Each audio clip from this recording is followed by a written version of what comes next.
السلام علیکم، آپ دیکھ رہے ہیں کے نیوز چینل۔ خبر شامل کرتے ہیں ساہیوال سے ہمارے نمائندے ارشاد کمبو کی رپورٹ کے مطابق عوام کی جان و مال کی حفاظت اور جرائم کا خاتمہ اولین ترجیحات میں سے ہے۔ جرائم پیشہ عناصر سے سختی سے نمٹا جائے گا۔ گناہگار چاہے جتنا ہی بااثر کیوں نہ ہو، قانون سے بچ نہیں سکتا۔ میڈیا کے تعاون کے بغیر جرائم کا خاتمہ ناگزیر ہے۔ اس امر کا اظہار regional police officer Sahiwal Tariq Abbas Qureshi نے ڈویژنل پریس کلب ساہیوال کے وفد سے اپنے دفتر میں تعارفی ملاقات کرتے ہوئے کیا۔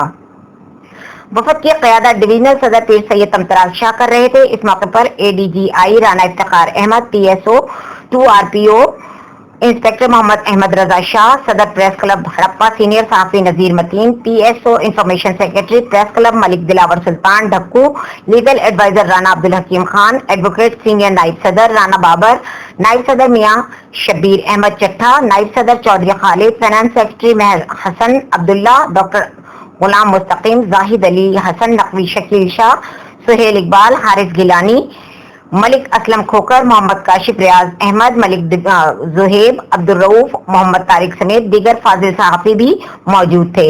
تعارفی ملاقات میں ڈویژنل صدر پریس کلب پیر سید امطراز شاہ نے آر پی او طارق عباس قریشی کو ساہیوال ڈویژن میں امن و امان اور کرائم کی مجموعی صورتحال سے آگاہ کیا اور اپنے تعاون کی یقین دہانی کرائی اور ساہیوال میں دوبارہ تعیناتی پر خوش آمدید کہا۔ آر پی او طارق عباس قریشی نے کہا کہ فرینڈلی پولیسنگ کو فروغ دیا جائے گا۔ ریجن کے تینوں اضلاع میں بہترین پولیس افسران تعینات ہیں۔ تھانوں میں میرٹ کی سطح پر انصاف کی فراہمی یقینی بنائی جائے گی۔ پولیس افسران اپنے فرائض نیک نیتی اور محنت سے سر انجام دیں گے۔